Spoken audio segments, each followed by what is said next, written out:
네, 안녕하세요. 6월 13일 월요일입니다.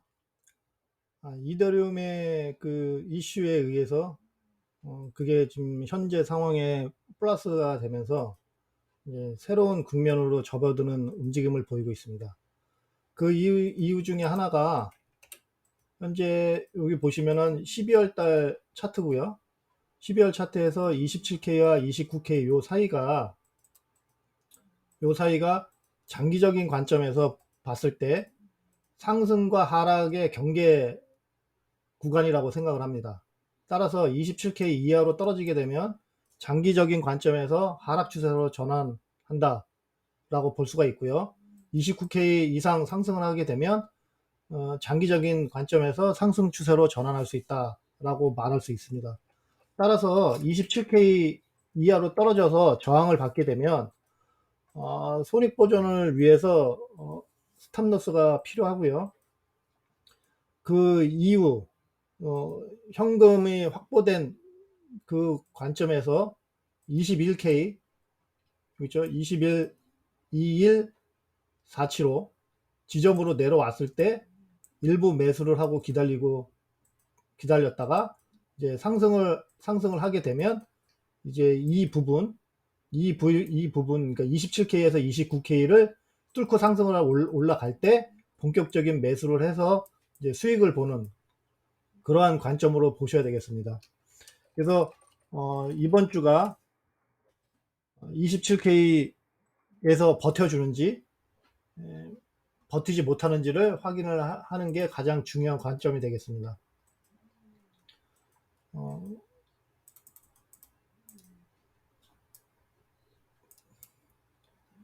그 월봉으로 봤을 때 보시면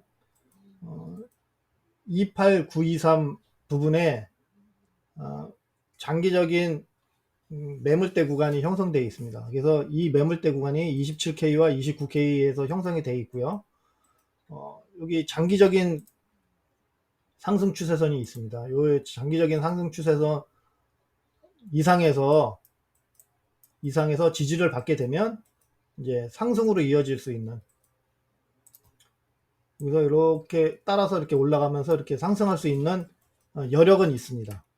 다만 27K가 깨지게 되면 장기적인 관점에서 하락 추세로 전환을 한다고 보기 때문에 그 전에 스탑로스를 통하고 이 상승해서 이렇게 올라가는 이 곡선, 이렇게 상승 추세선을 맞고 올라갔을 때 매수를 해서 올라갈 수 있는 여력을 확보를 해야 되겠습니다.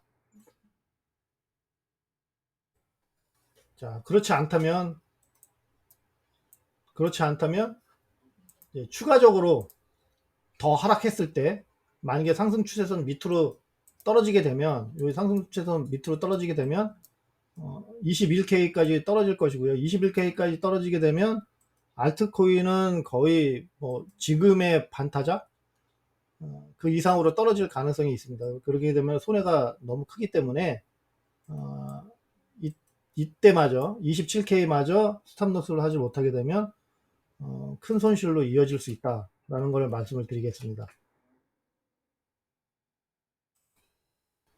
자, 스탑로스를 하게 된다고 그래가지고 사실상 기존에 갖고 있던 돈 만큼 이제 지금 마이너스를 보고 있으면 돈을 잃기 때문에 그 돈이 아까워서 하질 못한다는 그런 생각이 듭니다. 하지만 그때마저도 스탑로스를 하지 못하게 되면 정말 회생할 수 있는 기회를 놓치기 때문에 이 스탑로스에 대한 거는 한번 매수를 했을 때 항상 그 전에 생각을 해 놔야 되겠고요. 매수하기 전에 스탑로스 지점을 생각을 해야 되겠고요.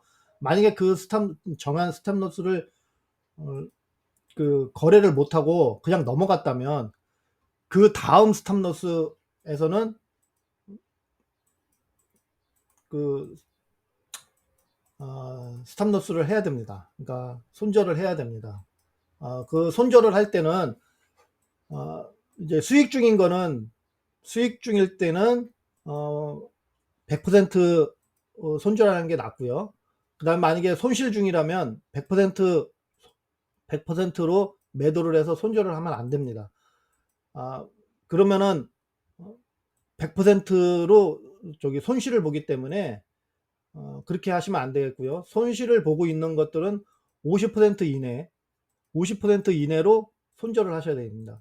그래서 총 비중의 50% 정도로 손절을 해서 차후에 사고 팔고 하면서 그 남은 그 수익금을 코인화, 그러니까 이게 하락을 했을 때 여기서 이제 하락을 했지 않습니까? 여기서 만약에 이게 하락을 해서 21K쯤에서 이제 27K에서 손절한 금액을 가지고 있다가 21K에서 이제 매수를 했어요. 그러면 얘가 이게 상승을 할 거 아닙니까? 상승을 해서 27K 근처까지 왔는데 상승을 못하고 하락할 그런 조짐, 그런 이제 저항받는 모습이 나왔을 때 매도를 합니다. 매도를 할 때 어떻게 매도를 하냐면 21K에서 샀던 그 매수금 있지 않습니까? 그 매수금만큼만 팝니다. 그러면 그 수익에 해당되는 게 코인으로 남게 됩니다. 그래서 그 코인을 쌓아가면서 그 손실 중인 그 코인을 이제 코인의 이제 그 수량을 이제 늘려가지고 나중에 이제 상승이 왔을 때 그 손실금을 이게 손절해서 나온 손실금을 어느 정도 보상받을 수 있는 그러한 거래로 전환을 하셔야 되겠습니다. 그렇게 하질 않고 100% 매도를 하게 되면 어떠한 경우가 생기냐. 얘가 하락을 했어요. 이게 쭉 이제 주봉에서 보고 이제 일봉으로 보겠습니다. 일봉상에서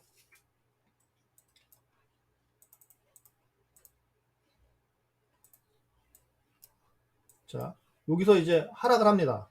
하락을 해서 여기서 이제 이렇게 상승 추세선을 따라서 이제 횡보하는 모습이 보여요. 이렇게 되면 100% 매도를 하게 되면 언제 상승할 줄 몰라서 여기서 매수를 합니다.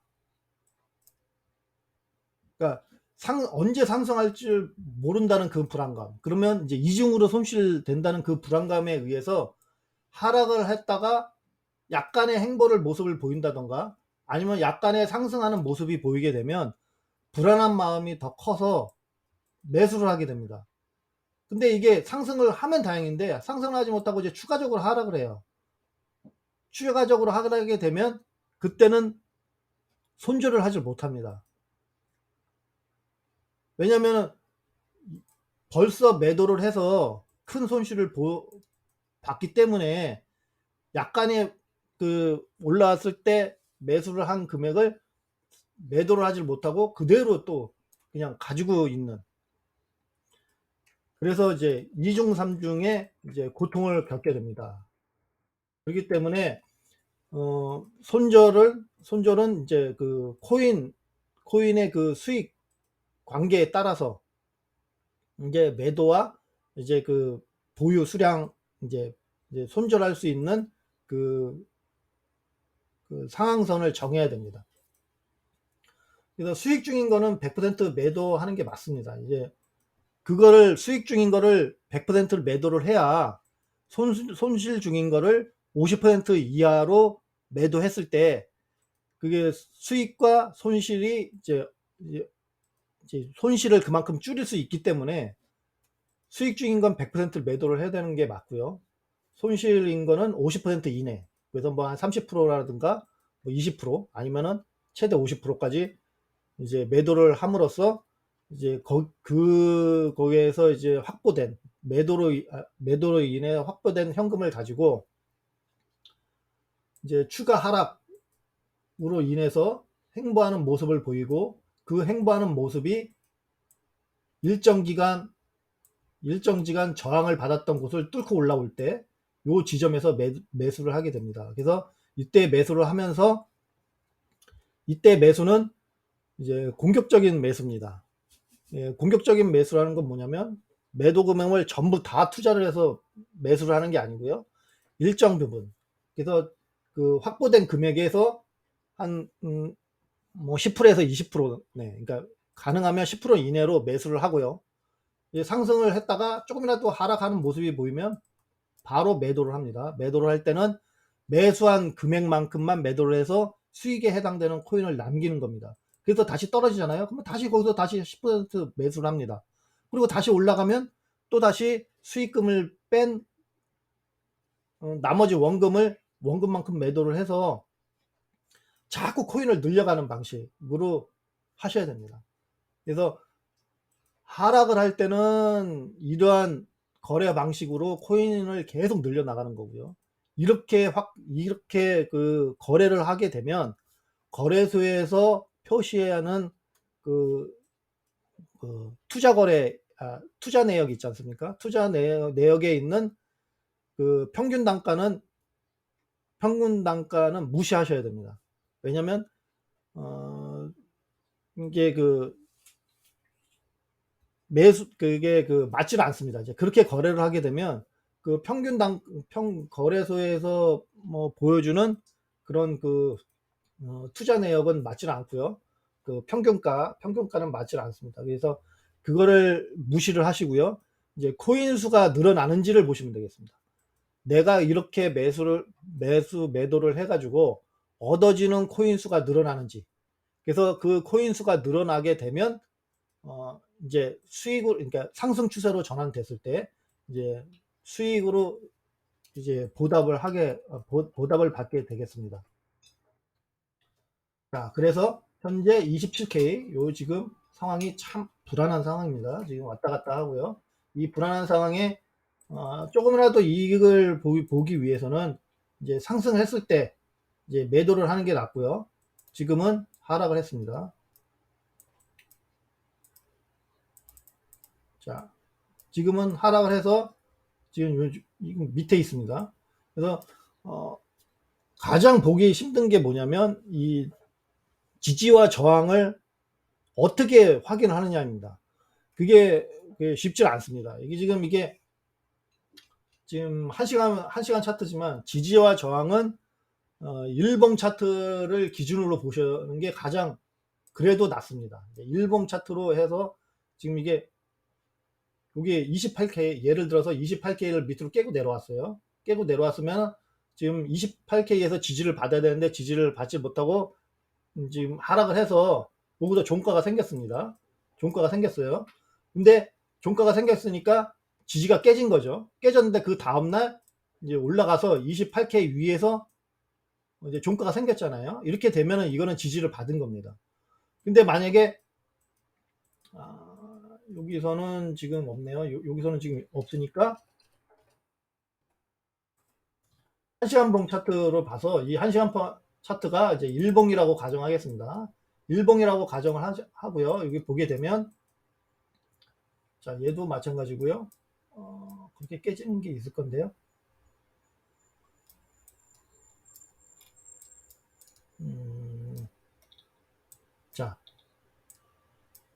자, 이거 일봉이라고 생각했을 때 지금 깨졌습니다. 그리고 그 다음날에도 이게 3일 동안 이렇게 상승을 하지 못했어요. 그쵸? 그러면 깨졌기 때문에 이거는 저항을 받았다고 생각을 해야 됩니다. 이거를 상승할 것이라고 생각을 해서 거래를 하게 되면 이게 상승을 했지만 지금 이게 결론적으로는 상승을 했습니다. 상승을 했지만 만약에 여기서 하락을 하게 되면 손을 못 댑니다. 그렇기 때문에 이렇게 올라왔을 때 요 부분, 예를 들어서 이제 요 부분에서 이제 지지와 저항을 난 손절을 해야겠다라고 생각하면 하락을 해서 상승을 못하고 지금 있지 않습니까? 그러면 여기서 매도를 해야 됩니다. 그게 기본적인 거고요. 매도를 해야 되고요. 상승했을 때는 어떻게 되냐면 거기서 매도를 했기 때문에 매수를 못 하겠죠. 그러면은 이제 매도를 해서 상승을 했기 때문에 상승할 때 가격에 올라갈 때 탑니다. 올라갈 때 타요. 아, 내가 손절을 잘못했구나. 올라갈 때 타요. 하지만 올라갔을 때 여기서 매도를 할 수 있을까요? 매도를 못 합니다. 이게 가격이 상승할 때 올라타게 되면 이 정도 올라왔을 때 매도를 해야 되는데 매도를 못 해요. 그러면 천상 나중에는 오히려 하락이라는 거예요. 쭉 보시게 되면 이제 많이 상승을 했지만 결국 다시 이렇게 하락을 한다는 겁니다. 이렇게. 그래서 가격을 따라서 올라가면 안 되겠고요. 그리고 여기서 이렇게 손절을 했는데 상승을 했지 않습니까? 그렇기 때문에 여기서 100% 매도를 하면 안 된다는 거예요. 그래서 이제 그 내 투자금에 이제 스탑로스 위치에 왔을 때 이것이 수익 중이다. 그러니까 내가 가지고 있는 보유 코인들이 전부 다 수익 중이에요. 다 수익 중이면 스탑로스에 왔을 때 100% 매도는 할 필요가 없죠. 왜냐면 전부 다 수익 중이라면, 보유 중인 코인이 전부 다 수익 중이라면 100% 매도할 필요가 없고요. 만약에 내가 매도 저기 스탑로스 위치에 왔을 때 이제 그 수익 중인 코인이 있고요. 이제 손실 중인 코인이 있습니다. 그러면 그 손절을 할 때 수익 중인 걸 매도한 거와 손실 중인 걸 매도했을 때 그 비율을 맞춰서 가능하면 손실이 제로인 게끔 맞춰서 매도를 해야 되겠고요. 만약에 그렇지 않다면 손실 금액이 더 크다 그러면 수익 중인 거는 100% 매도하는 게 맞고요. 수익 중인 거를 손실 중인 거를 50% 이내로 매도를 함으로써 그 비율을 맞추셔야 됩니다. 그래야 나중에 이렇게 이제 하락을 해서 이제 상승을 할 때 만약에 내가 스탑로스에서 매도를 했는데 이렇게 상승을 한다고 해서 따라 올라갈 필요가 없고요. 이제 안정적으로 거래를 하게 됩니다. 그러면 이제 따라갈 때 이제 가격이 상승할 때 이제 매수를 하게 되면 이제 하루 이틀 더 경과를 보거든요. 그러면은 이제 요 날에 이제 매수를 하게 됩니다. 보통인 경우는 요 날에 매수를 할 때 쭉 상승했다가 이제 쭉 빠졌지 않습니까? 그러면 이제 보통 이제 어디에서 매수를 하게 되면 이제 요 꼭대기에서 이제 매수를 하게 됩니다. 왜냐면 내가 손절을 했는데 얘가 상승을 했기 때문에 불안한 마음이 더 큰데 갑자기 상승을 하기 때문에 여기서 이제 가격 따라 매수를 해서 여기서 꼭대기에서 매수를 합니다. 그러면 이제 가격이 쭉 올라갔다가 다시 밑으로 떨어지잖아요. 그러면 다행히 여기서 또 매도를 하게 됩니다. 그래서 그렇게 되면 안 됐고요. 여기서 이제 스탑로스를 해서 가격이 상승하게 되면 일정 부분 이렇게 하락하는 부분이 있습니다. 매도하는 부분이. 그러면은 여기서 다시 매수를 하면 되겠습니다. 여기 밑으로 떨어졌을 때 기다리면 다시 옵니다. 그래서 매수와 매도, 그러니까 그 비율, 그런 것이 중요합니다. 그거를 맞춰서 하지 않으면 이중 삼중의 손실을 계속 보게 되겠습니다. 이더리움의 그 이슈가 더해지면서 좀 크게 하락은 하고 있지만 이러한 사태는 결론적으로 뭐냐, 그 상품을 만든 주체에 있지 않습니까? 그러니까 기관 투자자나 코인 회사들, 그 회사들이 자기네 그 가치를 높이기 위해서 많은 상품을 출시를 했습니다. 그 많은 상품을 출시한 것 중에 하나가 이제 디파이고요. 이제 예치 서비스. 그래서 현실적으로 가격이, 그러니까 코인이 대부분의 많은 자금이 그러한 그 그러니까 예치 서비스로 이동을 하면서 가뜩이나 그 거래 비율이 낮아지는 이제 하락 추세로 이제 슬슬 이제 내려올 때 가격이 이제 하락을 하게 되면 이제 거래량이 이제 슬슬 줄어듭니다.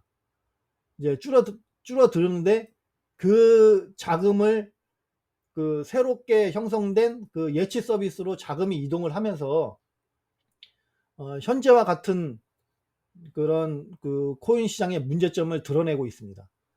근데 이러한 거는 상품이 갑자기 많이 출시가 되면서 벌어지는 상황입니다. 그래서 올해는 스테이블 코인, 예치 서비스를 이용하는 것이 가장 중요하고요. 그거에서 발생된 이러한 문제점은 올해 안에 해결이 되면서 코인 시장은 더 큰 상승세로 이어질 것이라고 저는 확신하고 있습니다.